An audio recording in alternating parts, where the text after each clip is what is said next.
Hola, buenos días. Os echaba de menos ya y he dicho, me voy a poner a hacer un vídeo y así estoy con todos vosotros.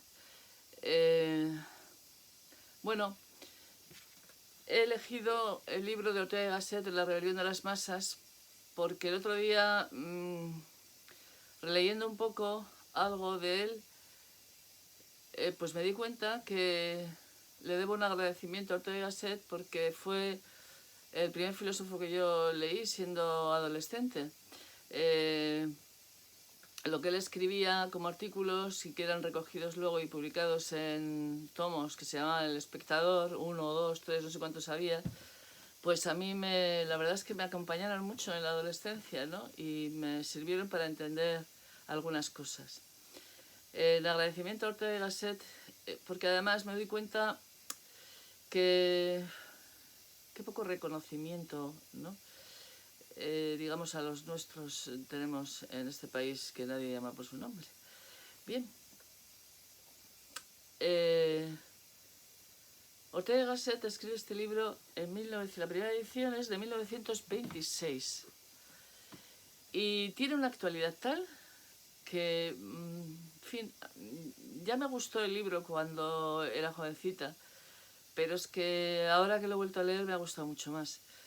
Y te das cuenta de cómo hay gente, ¿no?, que precisamente por tener una visión que es más larga que los que le acompañan, no caben bien dentro de su tiempo y se adelantan a lo que va a ser el futuro, incluso ya ven en su tiempo, ¿no? Son capaces de proyectar más allá y de ver qué es lo que va a pasar. En resumen, decir, bueno, esta vez voy a leer fragmentos que me han parecido que he seleccionado porque sus palabras, es decir, un autor, ¿no?, que habla la lengua castellana que entendemos todos, ¿no?, pues prefiero hablar con sus propias palabras que con las mías, ¿no? Y después comentaremos, si os parece. No sé si me dará tiempo en este primer vídeo a decir todo lo que quiero decir, o a leer los fragmentos que me parecen interesantes de este libro, La rebelión de las masas, pero si no, bueno, pues le llamaremos a este 1 y haremos otro siguiente que será el 2. Creo que merece la pena. Bueno, no sé qué os parecerá a vosotros, ya me diréis. Y empiezo a leer el primero. No voy a citar el índice, es decir, bueno, en qué capítulos está, sino que voy a hacer una lectura seguida para que no sea tan pesado. Y dice él, y esto está escrito en 1926, y dice,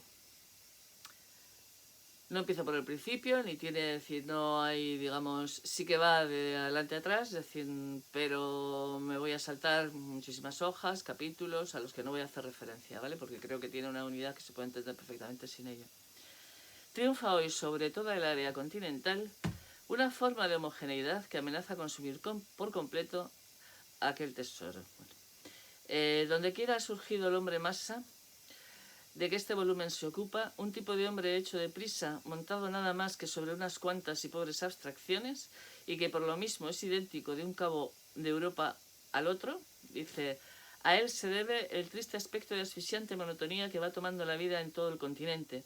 Este hombre masa es el hombre previamente vaciado de su propia historia, sin entrañas de pasado, y por lo mismo dócil a todas las disciplinas llamadas internacionales.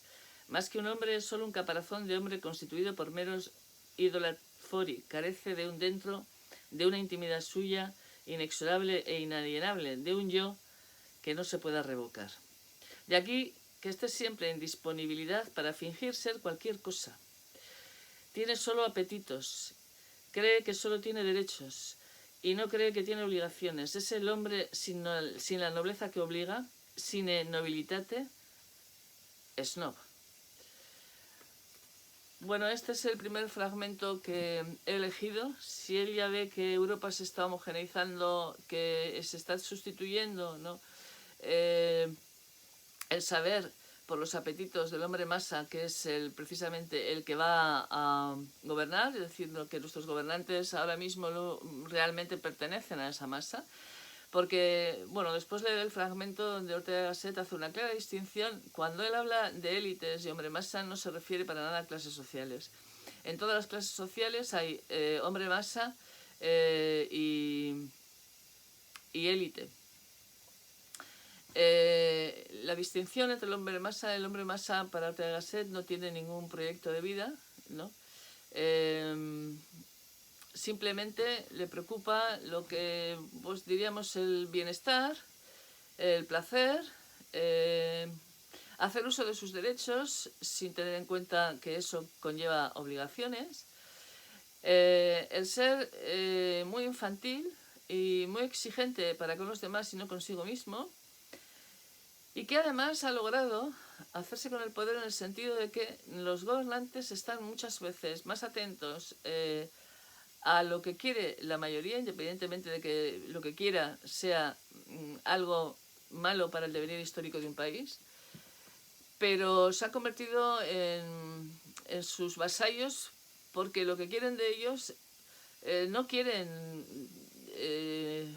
perfilar un proyecto de futuro, ¿no?, para un Estado. Lo que quieren es permanecer en el poder y ser votados, y por lo tanto harán lo que la masa quiere que hagan. Pero es más, en la actualidad yo creo que esto todavía no había conocido Ortega y Gasset al nivel en el que estamos, porque él mismo fue diputado por León. Claro, cuando tú les oyes hablar a aquella gente en la Segunda República, pues claro, eran unos ilustrados, o sea, comparado con los políticos que tenemos ahora, daba lo mismo, o sea, que se pusiera a hablar, quien se pusiera a hablar de derechas, hasta fascistas, hasta, quiero decir, el nivel intelectual era muy otro, ¿no? Habría alucinado Ortega y Gasset de ver cómo nuestros políticos son realmente ya, no solamente aquellos que hacen lo que quiere la masa, sino que son ellos mismos más allá. Y por lo tanto, pues esta pérdida de brújula y de horizonte, donde el saber no pinta nada, es decir, pues ya vemos que nos lleva a la debacle económica, porque cuando, lo dije en otro vídeo, cuando el dinero se hace con el poder, curiosamente, si lo que más puede es el dinero, el poder real, que incluye otras muchas variables y poderes, acaba desapareciendo. Es que, claro, hasta los ricos dejarán de ser tan ricos. Es decir, si no van a tener a quien explotar, bueno, no sé. Es muy poco inteligente, es muy poco inteligente. Es decir, realmente lo inteligente, es decir, incluso diría que las empresas que son inteligentes saben que la productividad de la gente pasa por estar muy contento en el trabajo. Es decir, que cuando uno está contento en el trabajo lo consideran, tienen jefes, líderes que potencian lo mejor que tiene uno mismo. En fin, es que todo marcha bien, es que la gente funciona mejor. Pero si están mal pagados, mal considerados, no están liderados, o sea, entonces es todo un desastre, ¿no? Es el desastre en el que estamos viviendo, ¿no? Y esto no va a quedar aquí, ¿eh? Esto va mucho más, con lo cual se generará, pues se generará una conflictividad social que no hemos conocido los de mi generación, que habrán conocido los más viejos, pero que a partir de determinada generación, que no hemos vivido la posguerra ni la guerra, nosotros no hemos conocido tiempos tan complicados como los que vamos a vivir. Y ya de paso, o sea, no puedo no hacer referencia a la Ley de Seguridad Ciudadana, que, en fin, que a poco que uno la lea, es de una insensatez total. Es decir, tú no le puedes pedir a los policías que si quieres que nos defiendan de algún maleante no tengan herramientas, no vayan armados, no puedan hacer ejercicio de la fuerza, pero tampoco puedes, cuando la situación se pone muy peligrosa, y les están tirando, pues, yo qué sé, adoquines a la cabeza, les están abriendo la cabeza, no les puedes pedir que, a ver, que piensen en qué tienen que intervenir, en qué tipo de instrumento disuasorio o ya no disuasorio, ¿no?, sino de defensa ante semejantes ataques, tienen que utilizar. Es decir, ¿qué van a tirar? ¿Margaritas? O sea, ¿qué van a tener que hacer? Si además ya se les puede grabar, o sea, ellos siempre están muy mirados y por lo tanto, claro, se les frena mucho su capacidad de actuar. Entonces casi dices, pues es que lo único que les vais a dejar es que salgan corriendo cuando hay una manifestación o cuando la gente se pone a romper escaparates. Como no puedes hacer uso de la fuerza y además te están grabando y te van a grabar, quiero decir, claro, siempre que esa grabación pueda ser a favor del que está rompiendo los escaparates, pues la van a utilizar. Entonces, claro, ¿qué es lo que pasa? Que pues lo mejor que puedes hacer es no actuar. Entonces, ¿cómo van a ejercer de fuerzas de seguridad del Estado? ¿Cómo van a dar seguridad si no se les da ni siquiera ya ni la presunción de veracidad, ¿no?, que se le dota a un agente de autoridad, sino que la palabra de un policía tiene la misma validez que la palabra de un caco. Quiero decir, porque además no se distingue nada, o sea, quiero decir, no. Y bueno, ya dices, bueno, yo creo que en algún otro vídeo ya salió esta cosa de te ocupan la casa y no puedes hacer nada. Te entran en casa.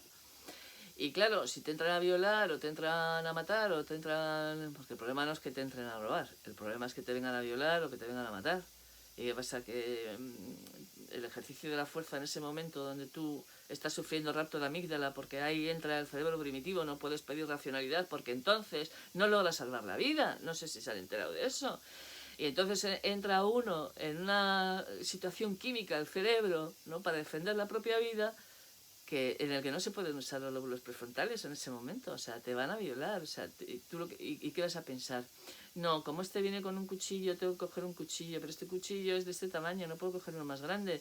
Tiene que ser proporcional mi fuerza. O mejor yo no puedo emplear la fuerza, porque si lo mato, o sea, acabo en la cárcel. O sea, no cuenta para nada que es mi domicilio el que están violando y que me quieren violar a mí. Pues es que ya llega un momento en que parece que lo que no se protege son las víctimas. O sea, yo estoy flipando mucho en los últimos tiempos, ¿vale? Me parece de una insensatez absoluta. Absoluta. Y no sé muy bien con qué sentido. Es decir, ¿qué quieres? ¿Minar la policía? ¿Que no exista, que desaparezca? ¿Qué quieres? ¿Generar un caos que no sea resuelto en las calles? ¿Que no se pueda ir tranquilo? O sea, la tranquilidad y el orden, que es la clave de la civilización, ya no importa nada. En fin, es que... Y no se pueden llamar a las cosas por su nombre. Porque bueno, otra cosita también es lo que nos está pasando con Marruecos. O sea, que han puesto una piscifactoría en territorio español. Y, es decir, haciendo ostentación, provocando, ¿no?, y no es la primera vez que lo hacen, mandan a sus niños a las fronteras, los utilizan como carne de cañón, y este gobierno no responde. O sea, bueno, estamos en una especie de mediocridad, de una especie de...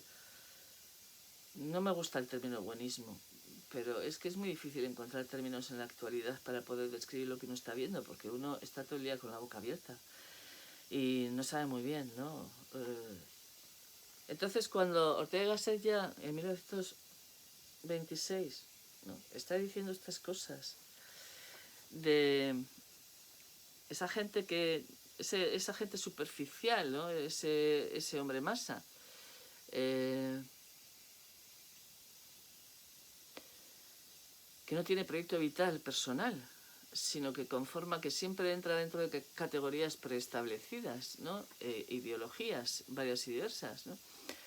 Yo pensaba que con la laicización de la sociedad, ¿no?, y esta especie de, bueno, de secularización, ¿no?, pues esas mentes tan cerradas como que, en fin, tengo que guardar la cuaresma y o sea, quiero decir que toda mi vida está, por ejemplo, en el caso de nuestra civilización, ¿no?, subsumida por la cultura judaico-cristiana, por la religión cristiana, pues es que ahora la ideologización sigue siendo absolutamente igual de fuerte, es decir, pero no sé si, es que ya no sé si incluso peor. Es decir, el personal no es capaz de pensar por cuenta y riesgo, tiene que adscribirse siempre a lo que dice partidariamente, ¿no? Un grupo de gente que se adscribe a un determinado partido político o a una determinada secta, porque va a haber cada vez más sectas, está claro, ¿no? Pues, en fin, los ídolos Fori, que dice él, ¿no? Los ídolos de la tribu, es decir, el seguir siempre, bueno, caminos preestablecidos por otros, ¿no? Que uno no duda en seguir, no se interroga, ¿no?, si eso está bien o mal, sino que simplemente, ¿dónde va Vicente? Pues dónde va la gente, ¿no? Y entonces aquí él habla, dice, eso no es nobleza. Y fijaros que, claro, no estaba hablando de la nobleza en términos aristocráticos, de gente que ha heredado los títulos, que probablemente algún antepasado con alguna gesta y alguna, a veces muy noblemente, ¿no?, y otras veces muy noblemente, tienen un título nobiliario. No está hablando de esto, está hablando de la nobleza, no está hablando de la dignidad humana, ¿no? Está hablando de gente que su propósito en la vida no es vivir cómodamente, placenteramente, babosamente, ¿no?, y infantilmente, quiero, y si no te rompo todas las calles, y lo quiero ya, ¿no? No he estudiado porque no he querido, no me he esforzado porque no me ha apetecido, pero tengo derecho, ¿no? No he cumplido deberes, pero yo exijo todos mis derechos, ¿no? Y además, ¿no?, esta especie de falta, ¿no?, de principio de autoridad, donde mandan más el hijo que los padres, pues bueno, eso deviene en delincuentes futuros. Eso es así. Y quien no lo quiera ver, pues bueno, lo acabará viendo, porque la realidad siempre gana la partida. O sea, siempre. Así es que... Bueno, voy con el siguiente fragmento. Dice, en una época como la nuestra, y está hablando del principio del siglo XX, de puras corrientes y abandonos, es bueno tomar contacto con hombres que no se dejan llevar.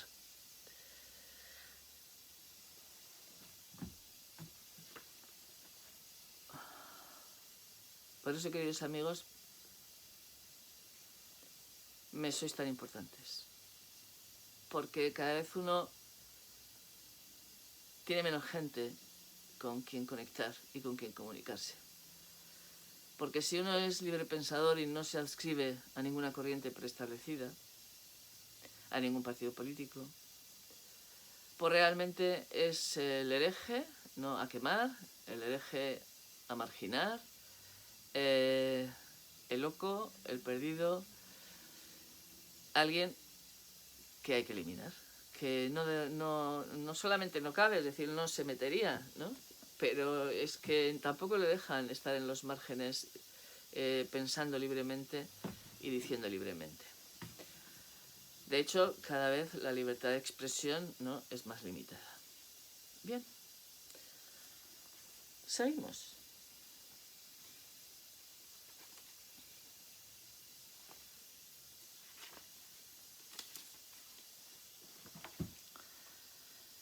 Tal y como vamos, con mengua progresiva de la variedad de situaciones, nos dirigimos en vía recta hacia el Bajo Imperio.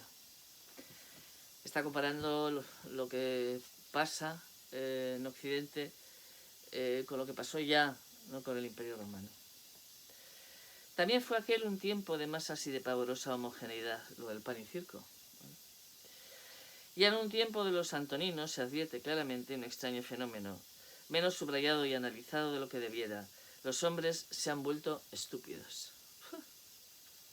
El proceso venía de tiempo atrás. Se ha dicho con alguna razón que el estoico Posidonio, maestro de Cicerón, es el último hombre antiguo capaz de colocarse ante los hechos con la mente porosa y activa, dispuesta a investigarlos. Después de él, las cabezas se obliteran y, salvo los alejandrinos, no van a hacer más que repetir, estereotipar. Pero el síntoma y documento más terrible de esta forma, a un tiempo homogénea y estúpida, y lo uno por lo otro, que adopta la vida de un cabo a otro del imperio, está donde menos se podía esperar y donde todavía, que yo sepa, nadie lo ha buscado en el idioma. Aquí otro temita. Vale, la lengua que no nos sirve para decir suficientemente lo que cada uno quisiéramos decir revela, en cambio, y grita, sin que lo queramos, la condición más arcana de la sociedad que la habla.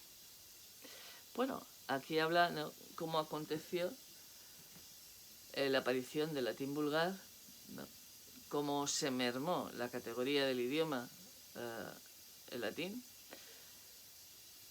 con esta estupidización de la gente, ¿no? Y bueno, esa simplificación del mecanismo gramatical al que fue sometido, ¿no?, un idioma pues muy rico. De ahí aquello que se solía decir, uff, este súper listo, sabe latín. Pues bueno, si habláramos, fijaros que yo empiezo diciendo, y hay algo que a mí me chirría por dentro. Estoy hablando como hablaba él, ¿no?, todo el rato en masculino. Yo he sido desde siempre una defensora de mi dignidad personal como mujer, ¿no? Me ha parecido que nuestro idioma nos marcaba, ¿no?, digamos, una especie de senda, ¿no?, por la que yo no quería transitar.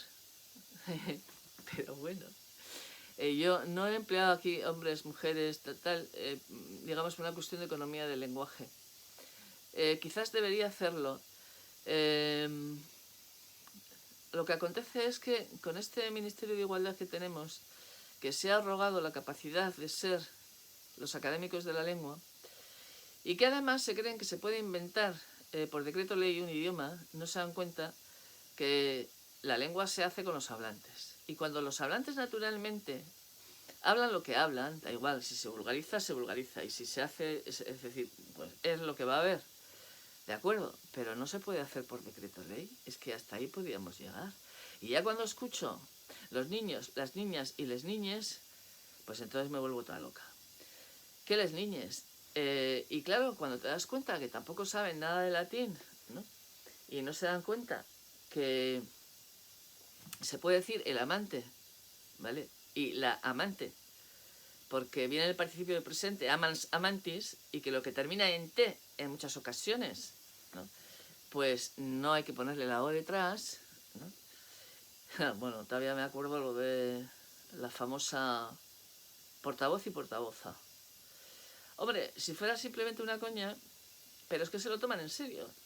Y entonces, bueno, pues es la destrucción ya por imperativo legal de un idioma. O sea, es que no se puede funcionar así.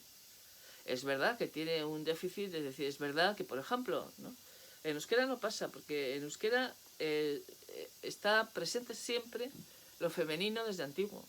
Pero es que no se hizo por decreto ley. O sea, es porque la forma de vivir y la forma de ser, ¿no?, les llevó a aquellas gentes a apalabrar determinadas realidades, ¿no? Pero es que eso no se puede hacer por imperativo legal. Entonces, a esta gente se le ha ido la cabeza. ¿No? Es que, en fin, se deberían preocupar, ¿no?, de otras muchas cosas, ¿no?, de cómo educar al personal bien, ¿vale?, para que tengan criterio propio, ¿vale?, y entonces defenderán su dignidad, sean hombres o mujeres. Joder, es que no se han dado cuenta de esto. Es decir, si tenemos unos niños, ¿no?, que no están atendidos, que están ideologizados, adoctrinados, ababosados, o sea, que no se les puede ni suspender, o sea, pero ¿qué dignidad creen que van a tener si no son capaces de luchar por nada, ni tener ni un solo objetivo en su vida? Pero es que no se dan cuenta que se está cargando la educación, y que se creen que con 4 palabritas novedosas, que además no... En fin, van a solucionar el tema, van a hacer que los tíos no sean agresivos con las tías, van a hacer que las tías sean menos agresivas. También, porque ahora es más agresivas, ¿eh? O sea, quiere decir que es que aquí lo que se está... no es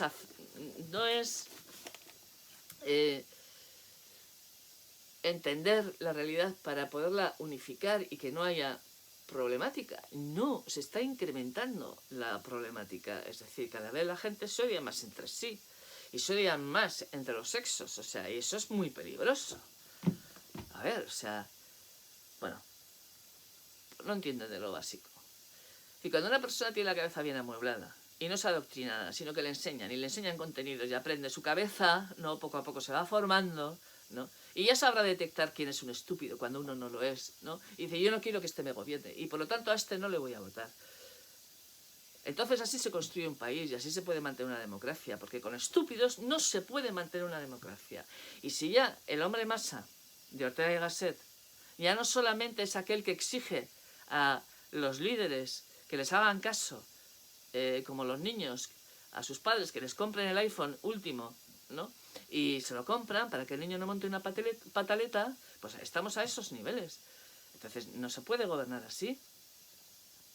Entonces, bueno, la falta de respuesta, por cierto, ¿no?, a Marruecos de este gobierno, a mí me parece, no sé, o sea, quiero decir, porque algo tendrían que decir. O sea, no me quiero ni imaginar poniendo una piscifactoría en las aguas de Gibraltar, lo que harían los ingleses, ¿vale? Contando que la película es muy otra. Entonces estamos en un mundo, pues la verdad, más lerdo no puede ser. Y además con un infantilismo de tal calibre y de una mirada corta, de un quiero hacer todo aquello que me sirva para que yo permanezca en el poder, porque lo único que le interesa es el poder, que además da mucho dinero y mucha influencia, mucho tráfico de influencias, y estupendamente. Y entonces el país se va a la mierda. Y entonces el país que se va a la mierda, ¿quién le va a pagar a estos lerdos su existencia, ¿no?, gratuita? Pues nadie, ¿eh? Pues no, si no hay pelas, sí, ahora ya nos cobran autopistas, la entrada a la ciudad para ir a trabajar, si hace falta dinero, claro, y los de siempre pagamos estupendamente, ¿no? Bien, en fin, un sin Dios. Veo que me estoy acercando a los 30 minutos, todavía me da para otro fragmento, porque creo que nos da mucha luz para hablar de la actualidad, ¿no? La muchedumbre de pronto se ha hecho visible, se ha instalado en los lugares preferentes de la sociedad. Antes, si existía, pasaba inadvertida, ocupaba el fondo del escenario social. Ahora se ha adelantado a las baterías, es ella y es el personaje principal. Ya no hay protagonistas, solo hay coro. Bueno, pues lo que he dicho antes, si además tuviera en cuenta que en la actualidad es que ya no queda, las únicas personas que conforman élite son aquellas que no van a llegar nunca a la política porque está copado, ¿no?, y ya tiene una red clientelar muy seria, pues todo aquel que tenga ideas y que las quiera poner en práctica y que no sean robaperas y que no pueda, y que no quiera corromperse y demás, pues no puede entrar en ese mundo en estos momentos. O sea, sí, claro. Masa es todo aquel que no se valora a sí mismo, en bien o en mal, por razones especiales, sino que se siente como todo el mundo y sin embargo no se angustia, se siente a sabor al sentirse idéntico a los demás. Pues esta es la homogeneización, ¿no?, tan sumamente perversa, ¿no?, y pavorosa a la que estamos asistiendo. Porque es que por primera vez en la historia el personal se siente orgulloso de no saber. Yo lo percibí hace, ¿qué diré?, 15 años en mis alumnos. Porque cuando yo empecé a dar clases, los alumnos, cuando tú ponías un texto que no entendían, y se esforzaban, se pegaban y se acercaban y te decía, es que no entiendo, o sea. Pero me asusté la primera vez, y luego ya ha sido repetido, que los alumnos hacen el movimiento contrario. Se separan del libro cada vez más y empiezan a reírse, que ya hablaba también Platón de la risa del idiota. Y dice, a ver, este pavo que se ha fumado hoy por la mañana, que no se entiende nada. Y entonces yo me ponía como Gedeón y les decía, sí se entiende, no lo entiendes tú, ¿vale? Entonces, como no lo entiendes, no puedes juzgarlo, ni decir que se mete por la mañana, porque aquí el idiota eres tú. Bueno, y termino esto por hoy. Si me da tiempo, esta tarde sigo, ¿no? Y bueno, espero que os sirva de algo, ¿no? A mí por lo menos siento que si después hay alguien al otro lado, me siento como acompañada, ¿no? En estos tiempos en que es muy difícil sentirse acompañado. Y claro, ¿qué es lo que está sufriendo de la naturaleza del ser humano? Pues está sufriendo mucho la sociabilidad necesaria, ¿no? El cariño de los otros, la sonrisa de los otros, la ayuda de los otros, ¿no? Y siempre hay una especie de... cada vez estamos más crispados, ¿no? Precisamente porque ¿cuándo nos ponemos agresivos? Pues cuando no tenemos vínculos afectivos, ¿no? Los vínculos afectivos, que son muy deudores de nuestra agresividad, la enfocan bien, ¿no? Y entonces toda esa energía, ¿no? Que puede ser para clavar clavos o para pegar guantazos, pues sirve para hacer cosas interesantes para los demás, ¿no? Y poder hacer... Y otra cosa, y termino con esto. Es que yo soy muy consciente de lo que debo a las grandes personas. Porque esta cuestión de ser iguales ante la ley, la gente lo confunde con ser todos iguales. Es que para mí, pues me supera con creces alguien como Newton, ¿no? Al que le agradezco su teoría de la relatividad, Darwin, la teoría de la evolución de las especies. O sea, es que hay gente, aquellos que han sido capaces de diseccionar el cuerpo humano y podernos curar, en fin, gente que se esfuerza cada día y que tienen unas inteligencias supremas a los que hay que apoyar, o sea, a los que hay que seguir, no a los idiotas que no saben hacer la O con un canuto y tienen todo el poder. Pero por Dios, ¿cómo puede estar el poder en manos de estúpidos? Es peligrosísimo, y en la actualidad más. El poder debería estar en manos de gente inteligente y buena, ¿no? Bien, es verdad que debe ser una utopía, que ya lo propuso Platón, ¿no? Pero no logró él poner su proyecto en marcha, ¿no?